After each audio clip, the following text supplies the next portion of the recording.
Hey everyone, my name is chaoticwolph and welcome back to Hiveswap Friendsim Volume 4. So we had a blast, befriending Tagora, who's the lawyer.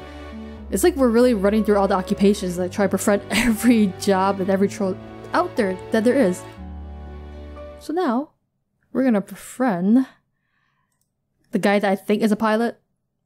Fresh from your most recent bout of gratuitous bodily injury and touching scenes of camaraderie, you soldier on.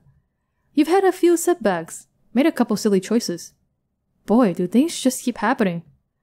But let nobody say that you, the main character, are incapable of growth and change.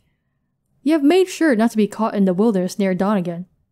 You have made your way back to civilization. You can't wait to discover what new adventures await you. Adventures like friendship. Adventures like friendship with Vikare, Ratite. Oh, that's weird. This is just the title screen. It's probably best for you to stop trying to predict what's going to happen to you at this point. Everything that's happened so far on this planet has been kind of chaotic. In fact, you're ready for something more familiar. You get back to the site of your abandoned spaceship.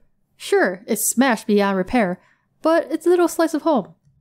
Maybe at least one or two pieces of it are fixable. You march off in what you think is the right direction. But when you get there, you're not alone. A little guy in a hat and big goggles is standing there, gazing at your spaceship, maybe assessing it? As you watch, he breaks up a couple gears and stuffs them in his pocket. He stole my spaceship parts! Hey! You clear your throat loudly. Good gallopin' gravy! What the hell? Why, I've never seen the likes of you before. What strange wonders the heavens have rained down upon us today. He's got quite the fangs, man. You quickly lose any indignation you were building up. He's smiling at you, and his words seem at least somewhat amicable. Maybe you got this all wrong. Maybe this is the next person you're going to get chummy with. You cut right to the chase.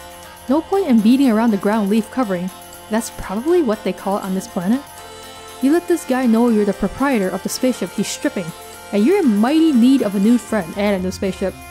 A friend, eh? A bosom companion. A pal about town? I've seen nary a Tom man. I don't know what accent this guy's supposed to be having. Dickens are hairy round these parts who might fit the bill. You were kind of trying to imply that this guy could be your friend? Is it too late to say that now? You try to imply it with your eyebrows. Yeah? Raising my eyebrows suggestively? As for me, day-to-day matters here at Alternia interest me not. For I care only about hurtling at great speeds through the boundless expanse of the cosmos. That's right, space! It is space flight that consumes my every waking thought and all my ardor. You don't dress like a space person. As in accordance with my duty as a future Alternian crusader, of course. No oxygen, no wind, a total vacuum. That is the life for me, alright. Flying in space, above the atmosphere, not within the realm of gravity's purview. Wouldn't have it any other way. Right, you get the feeling you're missing something? This guy seems really defensive about his interest in spaceflight. Like maybe he's trying to say something totally different? Whatever it is, his internal conflict clearly takes precedence over your issues. He seems like a great candidate for a friend, despite the fact that his voice sounds like it belongs over a newsreel about World War II. I have just one query for you, sport, if I may be so bold. Do you also like spaceflight? Do you yearn to see the moon shining above, the clouds whipping by as you chase and tease the impish western wind, and then also keeping going past that up into space? This is probably not what he wants to hear, so I'm gonna say that. His eyes widen. You see them sparkle? Ah, I see. You're an individual with a more sophisticated palate. A real connoisseur of the buoyant arts you are. Someone like you could never be satisfied with the anemic affair of traveling through the icky blackness of the galaxies. I believe a jaunt to my hives in order. What? Let's get a wiggle on. So I said I'm not interested, now he's gonna get me interested? There was a lot going on there, but you understand that he wants you to follow him. The friendly guy takes you to a building where all of the rooms seem to be balanced on spindly-looking stilts. The hive soars above you up into the sky. He gestures to a little platform attached to a pulley system, like a rudimentary elevator. It brings you up into a small, dark room. This guy is so in love with space. His house is pretty much what you would have guessed. The walls are covered in star maps and pictures of spaceships. You notice that many of them have cherry slogans splashed across them, saying things like, "Explore the galaxies because you're required to fulfill your duties to society," and "Enlist, travel, make friends, don't get cold." Sounds like my kind of adventure.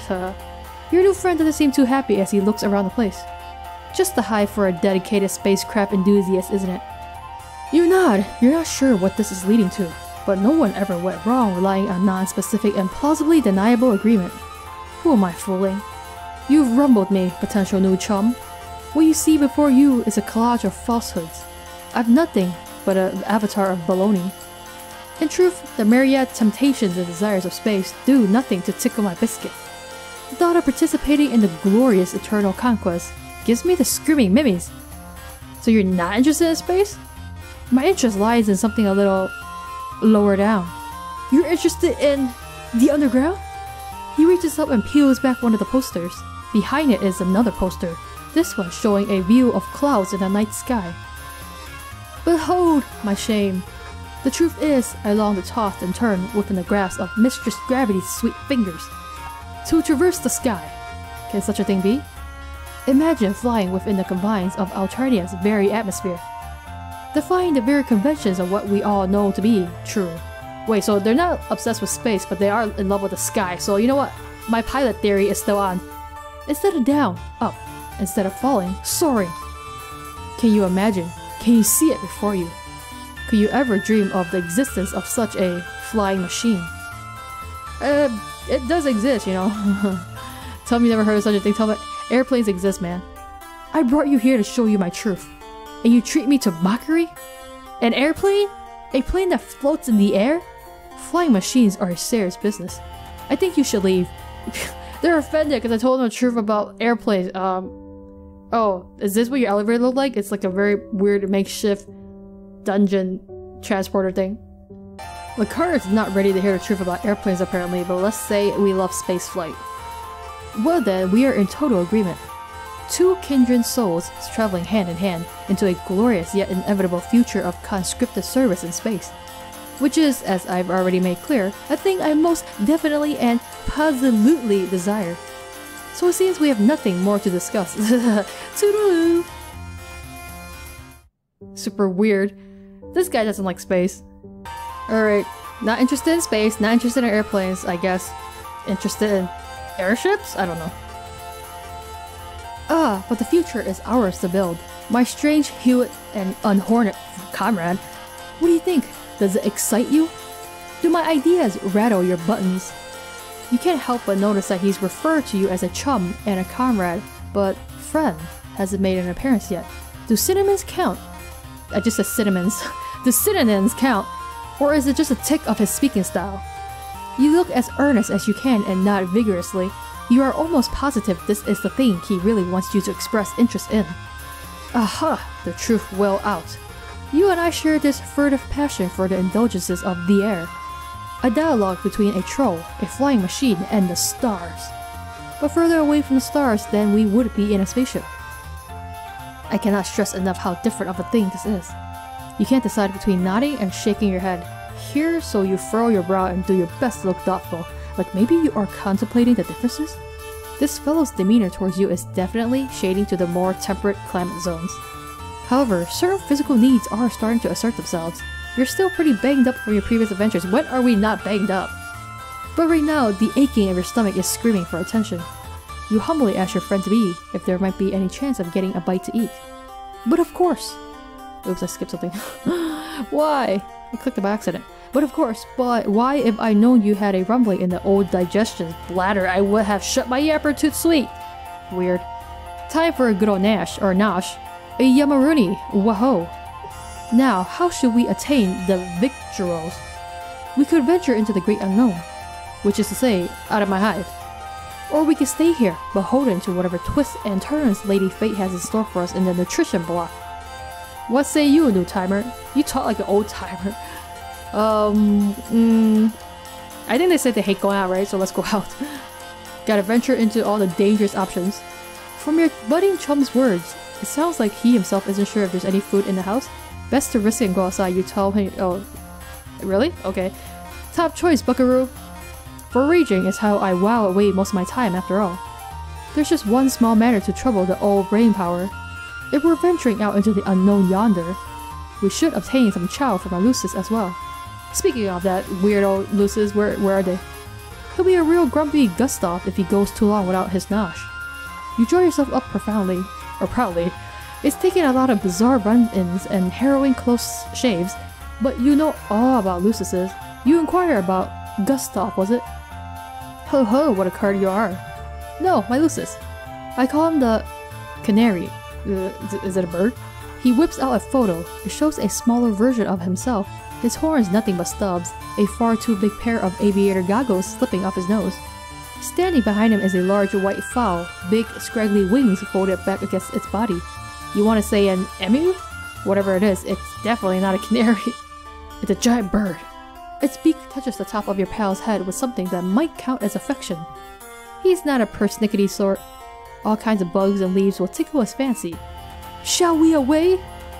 Shall we greet the horizon that rushes forward to meet us with astounding grace? And then I bet this guy doesn't even know how to fly a plane. Shall we give ourselves over to the current of time's great river? Sure, you tell him. You can leave the house. It's getting a lot easier to pay attention to only the words this guy says that actually make sense. You gotta enjoy his way of speaking though. If nothing else, it gives you the feeling that he's really excited about this food quest you're going on together. Food quest! Your alien pal leads you back through the pulley system and outside again. The trip is not so easy on your bruised ribs. The thing about walking is, when you walk, your body moves, no duh. You've had better times, is all you're saying. You indicate as much to your companion. Oh boy, I hear ya. Moving while attached to Alternia surface is the worst kind of hooey. This guy hates gravity, but he doesn't like space either. So weird. The moment when autonomous flight is invented trembles even closer to the present. Can you hear it approach? The wail of a distant klaxon, the call to adventure.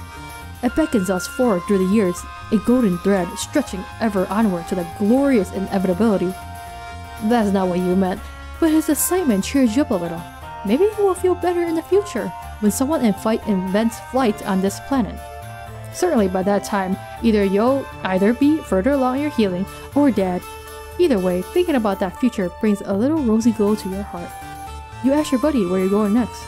The world is our bivalvular sea critter. We'll go wherever the wind calls our names.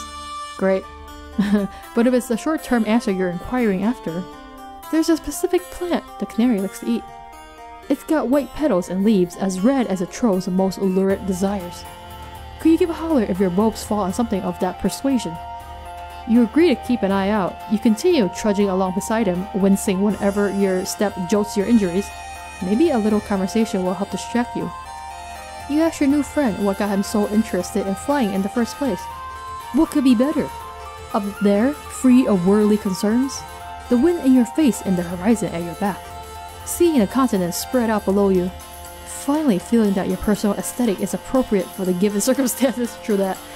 You chew over this one for a minute or two. It seems like what really makes this guy tick is the travel and adventure thing. Or maybe that's just what you're getting from his general demeanor and pretty much everything he's said up until now. You're nervous to bring up anything that might make him dislike you, but in the interest of bonding, you forge ahead. Aren't there, you say with apprehension, maybe some similarities between flying and space travel? Like maybe being in a spaceship could satisfy some of these urges? What? There may be some superficial similarities to trick the common troll, but in essence the blood pusher and soul of each. As different as night and day, as a mountain and a ditch, a star and a mud puddle. Don't get a fellow wrong, space travel is fine. Well, it's the only way to satisfy our bloodthirsty and nearly immortal overlords. And I look forward to such a time when I can be of service in the eternal millstone grind of intergalactic conquest. But it's missing the punch, the pizzazz, the kaboom, the trunk beast honk of it all. Just as you feared, you've stepped in it now. You're struggling for a response when out of the corner of your eye, you spot a cluster of white flowers. Relieved, you point them out to your companion, who races over to gather them, but when he holds one up, you see it has blue leaves, not red. Your shoulders droop. Seems like all you're doing is disappointing your buddy, who has been so nice to you, or at least that's what you think you've read between the lines of his confusing speaking style. Fear not, my smooth-headed compatriot. These are not the loosest rations we saw. But this plant is people, child. Is it really? What I mean to say is, we can eat it. Since we are people, it's food for people, not food made of people. To be clear, of course, perfectly clear. He comes back with a fistful of the flowers and hands you one of the blue leaves. Is this gonna be one of those things that are poisonous to me and not them? You're not at all sure that food that's safe for your buddy will be safe for you as well? But at this point, you don't have much to lose. Yeah, except my life. Besides, with the way your stomach is groaning, it might as well be a perfectly seared steak. You put it in your mouth. And then I promptly die. Chewing on the leaf, you feel even more affectionate toward this guy than before. You were worried this trip was just turning into an excuse for him to run some kind of household errand, but he really did find you something to eat. You are desperate to find some way to show him that you understand his interests. You want to connect to him on a deep soul level. Anything to get him to look at you with that treasure glow of friendship in his eyes. How could you see that behind the aviator goggles? Whenever he mentions space travel, he talks about how it's something that he has to do, some kind of necessary obligation. So maybe there's a reason he's fixated on an activity that is kind of similar, but just a little different. Maybe he doesn't want to do the required thing, the space conquest, but doesn't have it in him to rebel entirely all the way. Maybe airplane flight or whatever similar thing he is envisioning is a compromise between what he has to do and what he wants to do. A balance, like all must find, in order to live as an individual in a society that shapes one's desires from birth. You cautiously open your mouth, heart pounding. You venture to ask your pal if he maybe would rather not satisfy the demands of the bloodthirsty overlords. If maybe a part of him wants to get into his flying machine and, well, leave? For real? Are you crying? He seems taken aback. Maybe you should never have said it. What a huge mistake. You've probably pushed his friendship out of your reach for good now. Panicking, you point to the side, yelling that you see a big field of white flowers in that direction. Your potential friend leaps to action, seemingly also glad to be given a reason not to answer this question. He races forward in the direction you indicated. In a matter of seconds, he fell off the screen. Oh my god. There's a yelp and your new acquaintance vanishes. Instantly, you realize your error. You didn't look where you were pointing. While walking, you unwittingly came close to the edge of a large... Did I just kill him? Oh my god. You unwittingly came close to the edge of a large cliff, which your companion has now disappeared over. I hope you can fly, dude. You race to the side, your stomach flooding with fear. This is absolutely the opposite of what you wanted. You look down in horror. Your friend now looks approximately how you felt when you first crash landed on this dark planet. He's conscious, his face frozen in shock, but one leg is twisted underneath him in a nasty way. You may not be familiar with his alien anatomy, but you're almost positive that it shouldn't look like that. You call out to him in distress. Sure, he's going to castigate you for your mistake. The strangeness of his language won't make it hurt any less to lose this guy's trust forever. What ho- oh my god, the whole text bubble was like chopped in half, like, cause it got pushed down. What ho, Kalu, Kalei, what? His voice floats up from the ground below, weak but somewhat jovial? Is it possible he's not angry? Oh, joy is happening. It's what? Oh, delight for the body and spirit. Did you see? Did your being absorb what occurred before your very visage?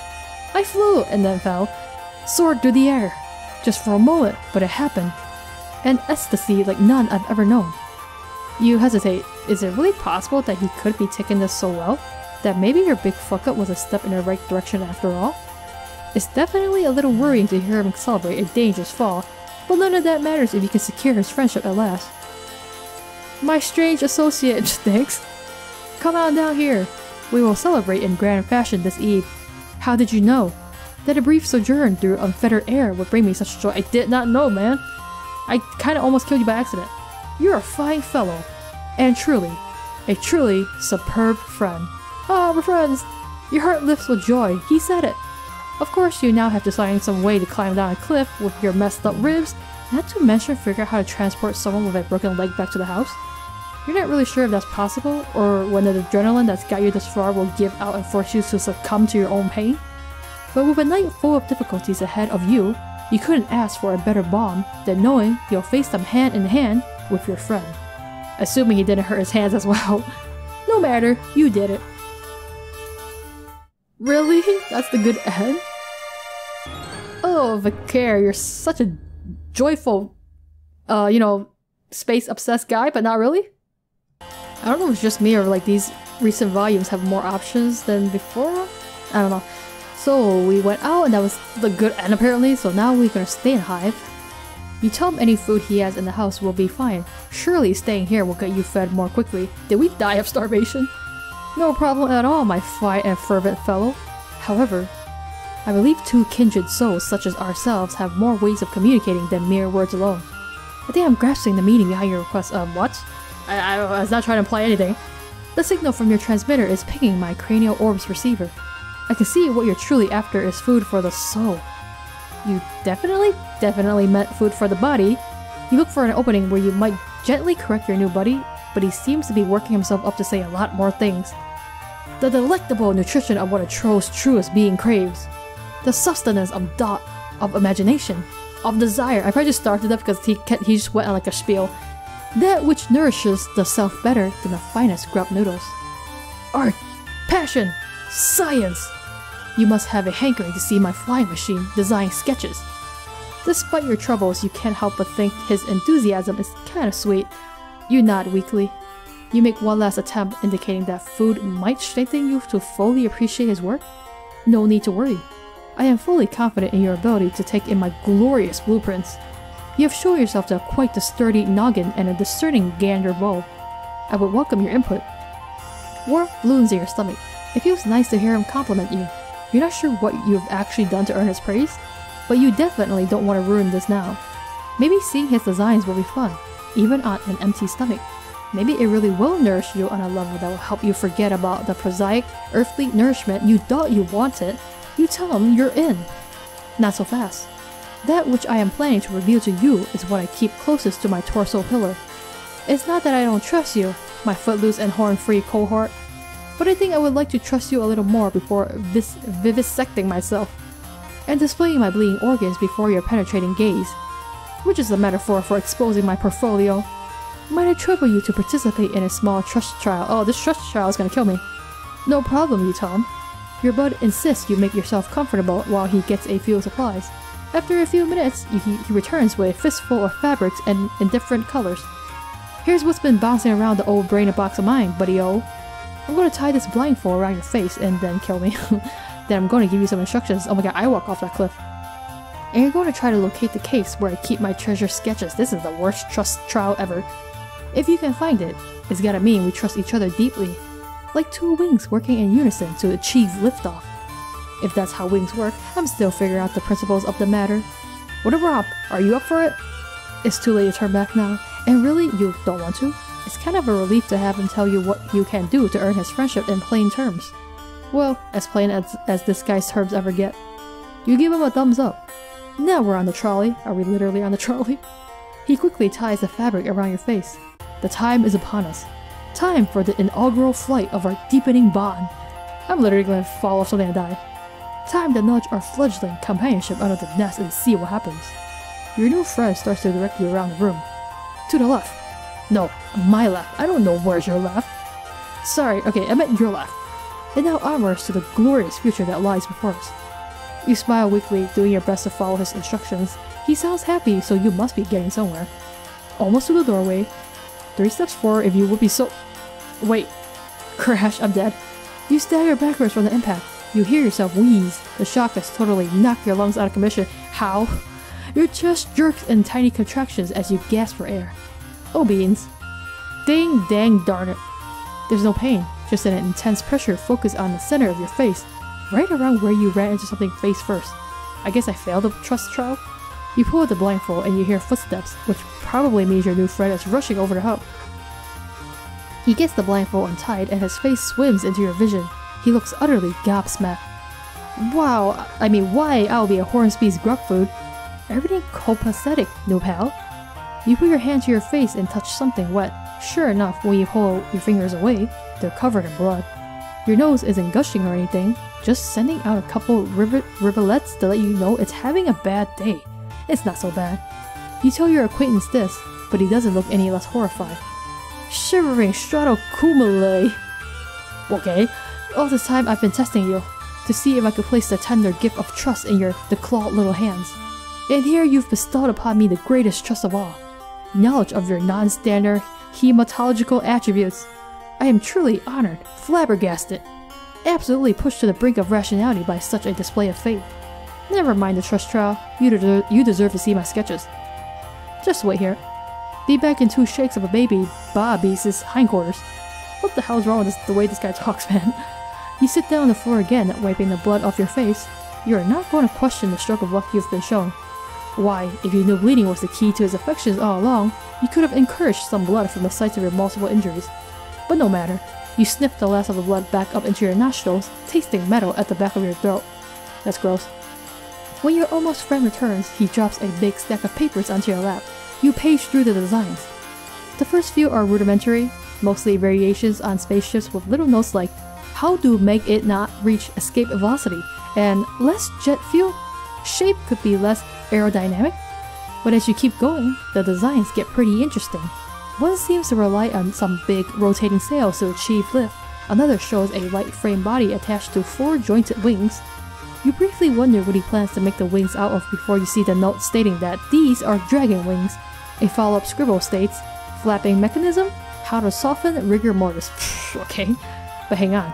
You take a closer look at the machine's frame. This guy's sketch is pretty detailed. The frame doesn't seem to be wood or aluminum as you expected, but smaller individual shapes lashed together with some kind of cord. Maybe it's just a macabre aesthetic, but you think it looks like bones? Oh, he better not be using my bones. You look back at the other designs. Now that you look at it, the sails in this one have a texture that might be leather, or similar. Ew, please don't tell me it's skin. The sketches themselves are picked out in a variety of colors, not dissimilar from some of the brand new blood colors you've discovered lately. Okay, I'm getting apprehensive.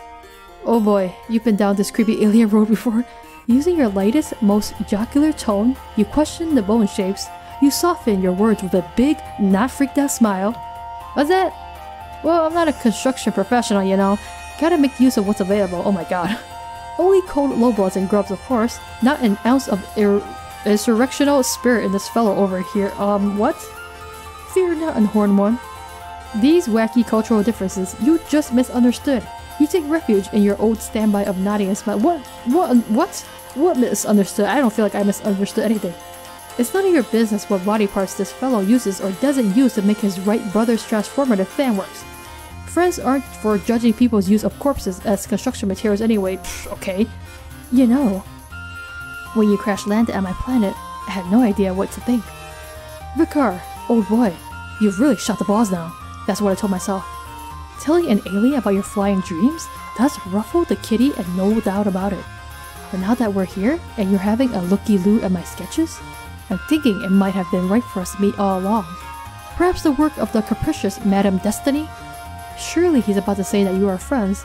You can almost taste those sweet, friendship-affirming syllables coming from his mouth. You are just seconds away from the coveted F word. Or are you? Maybe you misconstrued everything? You look back down at the sketches. Bones in this one, bones in that one. He says these plans call for the bones of aliens like him. At least if you understood him correctly. I don't like this. But they don't really look that different from, well, the bones you're more familiar with. Your own bones. Your bones, which have already gone through a lot today, and maybe seem to be in a kind of harvestable condition, if one was so inclined. You clear your throat. You say, he's not in the market for these materials right now. Is he? Like, right now? The friendly guy doesn't understand your question. You're not gonna push it, but you do risk a quick glance at yourself, then back at him, then back at yourself, just to see if he's checking out the stuff, so to speak. When you look back at him, he looks aghast. Oops. Heavens to biscuits! Is that what you think of me? For a second there? You think I'm the type to start taking people's body parts all higgity-piggity? As if there are plenty of doubtlessly discarded rib cages to work with? If that's the type of jet you're looking for in these parts, I'm afraid I'm not the type of aggressive heartthrob you're after. You are a heartthrob, Vikare. We can't all be the macho bloodthirsty romantic hero type, ready to whip out our organ harvesting tools at a moment's notice. I thought we could be friends, but now I see you're looking for something different. No, dude, it was a misunderstanding. My apologies. I think it's best if you go elsewhere. Oh, I'm sorry, I didn't mean to hurt your feelings. You want to correct the misunderstanding, but you're not fully sure what the misunderstanding is. This guy doesn't seem to be in any mood for friendship right now. You hang your head. Looks like this was all just a big waste of time. Well, that was awkward. Misunderstood. What is he? Oh, he's taking his blueprints away from me. Ah. Vikare! That ending is more sad than any other ending. He was just a big old nice guy who's passionate about space disguised as, you know, flight. But I really thought for a second there they were like implying that he was some bloodthirsty troll that was literally harvesting body parts from other, you know, living beings to use for his designs. But apparently it was all a big misunderstanding. I'm so sorry, Vikare. That's my bad. That's my bad on my part. But the happy ending is apparently us, you know, falling into a cliff. Well, I guess like, you know, momentary flight before we fall to the cliff, but yeah, that's the happy ending. It's kind of a weird ending, but I guess it's better than the misunderstanding ending. In any case, we have befriended yet another 2 trolls, and then I guess in the volume 5 we're gonna befriend 2 more, so I don't even remember what trolls left there are, or like what blood type or class systems they are, but in any case, I think we have more friendly trolls than mean trolls, right? Or maybe it kind of balances out. I don't know. We've definitely seen a fair share of really weird trolls, which is why every time things start going a little hanky-panky, I'm getting a little apprehensive, you know, because they always turn out weird. You think they're fine, but then they turn out weird. You just never know with these kinds of things. But that is volume 4 of Hiveswap Friendship Simulator. So for now, we will leave this here, and then in like a couple weeks, give or take, we'll have volume 5 and more friends to befriend. More friends to befriend? Yeah, that's weird. More trolls to befriend, because our guys just don't know when to quit. But we're gonna quit this here for now, so thank you guys so much for watching this. Let me know what you think about our 2 lovely trolls, and I will see you guys in the next video.